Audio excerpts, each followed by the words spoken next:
503번의 황제 진료 논란에 대해서 얘기를 해보겠습니다. 세상 천지 누가 내성 발톱으로. 네, 제가 의료계 쪽에 종사를 하잖아요. 네. 그리고 이제 군 시절에 군 의무병으로 네. 이제 군 복무를 했는데 내성발톱 환자가 많아요, 군대. 꽤 많습니다. 그래가지고 이제 전투화 안 신던 거 신으니까 그 딱딱한 재질의 그 불편한 신발을 신으니까 많은데 내성발톱 때문에 MRI 촬영까지 한다. 그건 조금 억지지 않나 그런 생각이 많이 들더라고요. 과잉 진료가 아닌가 하는 논란에서는 벗어날 수가 없을 것 같아요. 네. 병원으로 이송될 때의 모습도 굉장히 이슈거리가 될 만했는데 네. 마치 그 계란초밥을 연상시키는 이불과 이불 사이에 이렇게 폭 쌓여서 가셨었죠. 아니 모르겠어요. 왜 그렇게 이불로 똘똘 말아가지고 멍석말이 하듯이 사람을 그렇게 이송을 해야 되는지 모르겠어요. 그리고 박근혜 씨가 공인이긴 공인이잖아요. 그런데 네. 이제 일반 재소자 마스크 쓰고 이렇게 이동을 해도 괜찮을 것 같은데 굳이 이불로 그렇게 똘똘 말아가지고 그 이동용 침대 네. 거기다 눕혀가지고 그렇게 데리고 가는 게 과연 병원 측도 적절했는가? 그래놓고 MRI를 찍었는데 방사능의 힘으로 싹 다 나으셨는지 네. 나올 때는 마스크 하나만 딱 끼고 걸어 나왔잖아요. 그러니까요. 네. 예. 들어갈 때 그 이불을 감싼 거가 날씨가 엄청나게 덥잖아요. 지금 7월 말인데 엄청 네. 습하고 더운데 네. 엄청 두꺼운 이불을 그냥 머리카락 조금 남기고 다 덮었단 말이에요. 네. 그럼 안에는 완전 땀이 완전 다 차 있을 거란 말이죠. 그렇죠. 아니면 그 안에 아무것도 없었고 머리카락만 있었을 수도 있죠. 어떤 류의 진료를 받았는지는 뭐 일단 표면적으로 나온 거는 결국에는 내성발톱에 의한 합병증 그 진료를 받았다고 하는데 그거 관련해서 뭐 족부 쪽에 MRI를 찍은 것 같은데 저는 한편으로는 과연 그 질환 때문에 병원에 갔을까 하는 생각도 들어요. 세 번째, 네 번째 발가락이 네. 구치소 화장실 문턱에 자꾸 부딪혀가지고 그래서 내성발톱이 생겼다고 얘기를 하는데 근데 보통 그런 거 있잖아요. 우리가 지금처럼 뭐 문지방에 이제 발 앞에가 딱 찍혀가지고 아얏하고 나면 보통 그 다음에는 그 부분을 되게 주의하지 않나요? 그렇죠. 네. 네. 그렇죠. 예. 일반적인 사람이라면 그렇죠. 그냥 이거는 미련한 건지 저는 이거를 뭐 한 두세 번 이래가지고 발이 그렇게 다쳤다는 거는 고의적으로 자해를 한 것도 의심을 해볼 만한 게 아닌가 싶어요. 그게 세 번째, 네 번째 발가락이 네. 뭐 발 구조가 어떻게 되는지 정확히 모르겠어요. 네. 좀 다른 사람하고 좀 발 구조가 다르실 수는 있겠지만은 일반적으로 많이 다치는 데는 첫 번째랑 두 번째 아니에요?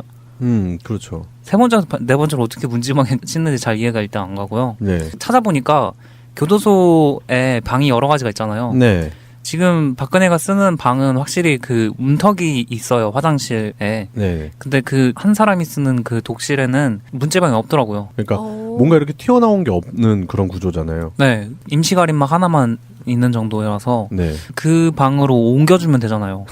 그렇죠. 정말 그렇게 예우를 해줄 거라면은 계속해서 불편을 호소하는 그 그렇죠. 방에 왜 자꾸 계속 놔두는지 네. 더 나은 대안이 있는데도 네. 근본적인 해결점은 제시해주면 되잖아요. 원래 가야 될 방으로 보내버리면 되는 문제 같은데 뭐 일단 전반적으로 좀 이해가 안 되는 측면이 많고 박근혜 씨가 받는 이 황제 진료 이런 류의 진료들은 일반 재소자들은 어지간해서는 그 중병이 아니면 이제 밖으로 나가는 외진이라고 하잖아요. 그 진료 자체를 받기가 힘든 상황이고 네. 박근혜는 고작 내성발톱 하나로 이렇게 서울 성모병원이라는 또 우리나라 최고의 대학병원에 가서 이렇게 진료를 받았다는 건 결국에는 이게 과잉 의존 논란에 벗어나지 못한다 그런 생각이 듭니다.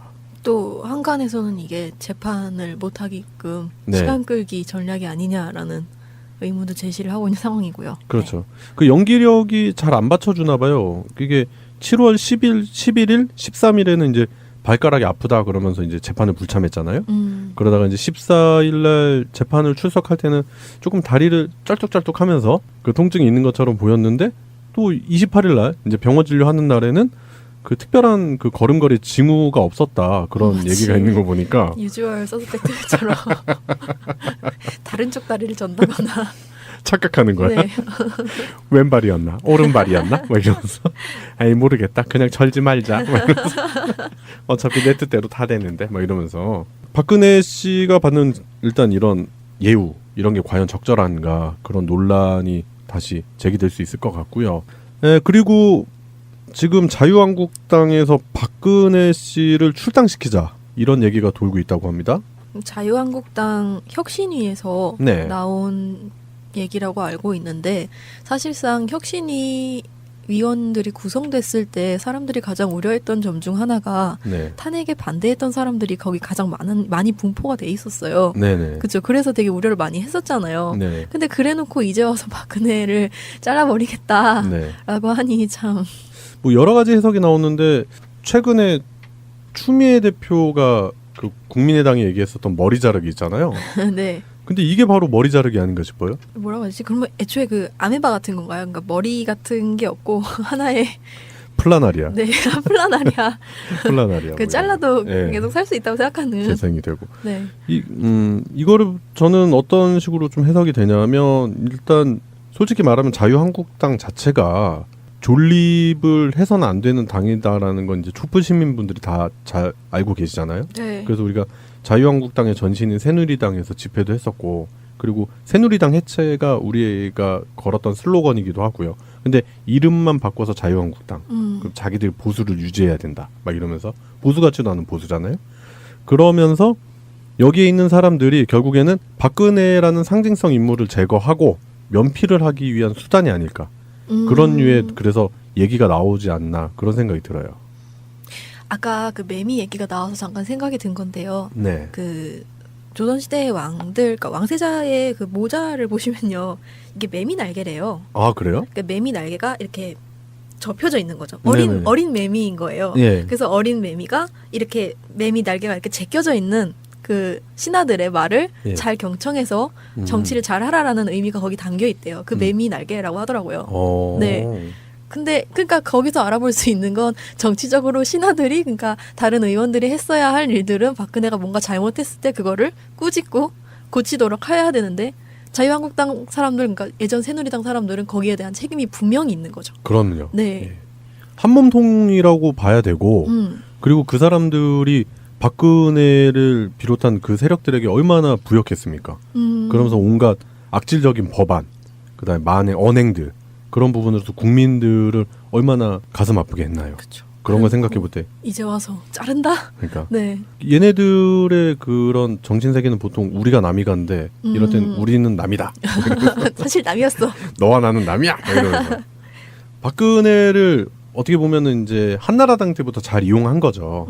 박근혜라는 캐릭터를 잘 이용하다가 503번을 데리고 계속 가기에는 자기들 그 리스크가 계속 따라붙기 때문에 그런 부분 때문에라도 결국에는 박근혜를 버리고 가야 된다. 그런 생각이 있지 않나 싶어요. 아직까지 이걸 반대하는 사람들은 네. 뭐 입금이 계속 되시는 거라고 해석을 해도 되는 건지 모르겠고요. 지금 혁신위원회가 이제 출범을 했는데 네. 의원들이 막 계속 그런 얘기를 하더라고요. 혁신이 끝날 때쯤에 어마어마한 것이 준비되어 있다. 네, 이렇게 맞아요. 얘기를 하던데 제가 예상을 해본 거는 네.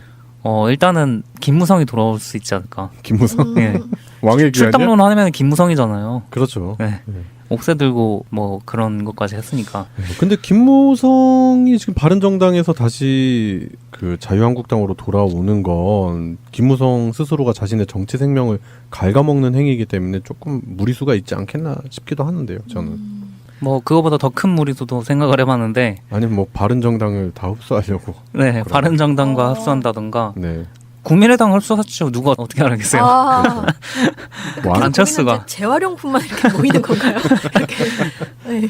그러니까 뭐 유유상종이라고 뭐 음. 비슷한 사람들끼리 모여서 뭐 그런 거 하겠죠. 뭐 일단 우리끼리의 그냥 예측인데 뭐 정확하게 어떤 얘기가 나올지는 앞으로 계속 지켜봐야 될 것 같습니다. 예, 그래요. 오늘의 이슈 첫 번째였습니다. 수임번호 503번의 황제 진료에 관한 얘기를 해봤고요. 더불어서 수임번호 503호를 출당시키면서 자신들의 이미지 쇄신을 위해 부단히 애를 쓰는 과거 부역자들 자유한국당에 관한 이야기를 해봤습니다. 발가락 통증으로 호소해온 박근혜 전 대통령은 수감 생활 넉 달 만인 어제 처음으로 민간 병원을 찾았습니다.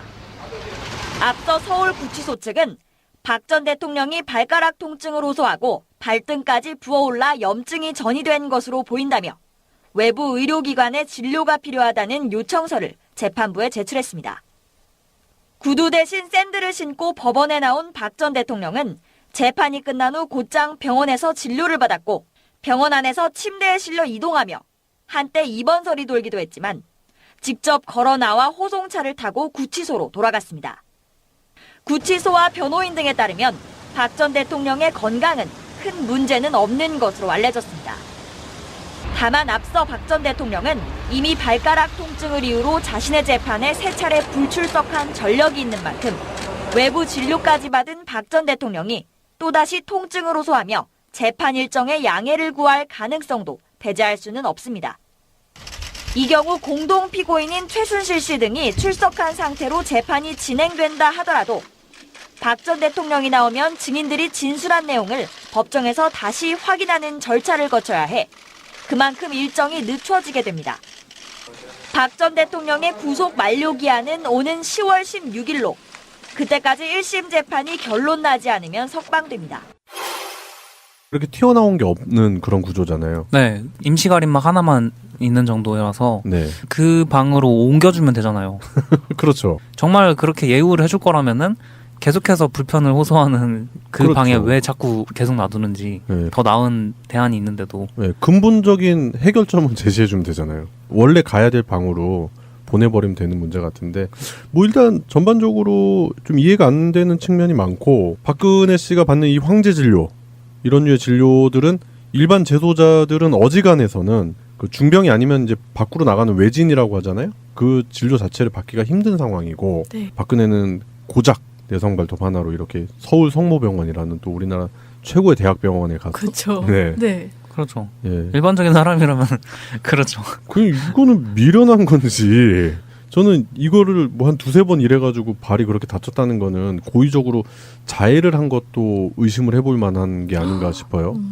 그게 세 번째, 네 번째 발가락이 네. 뭐 발 구조가 어떻게 되는지 정확히 모르겠어요. 네. 좀 다른 사람하고 좀 발 구조가 다르실 수는 있겠지만은 일반적으로 많이 다치는 데는 첫 번째랑 두 번째 아니에요?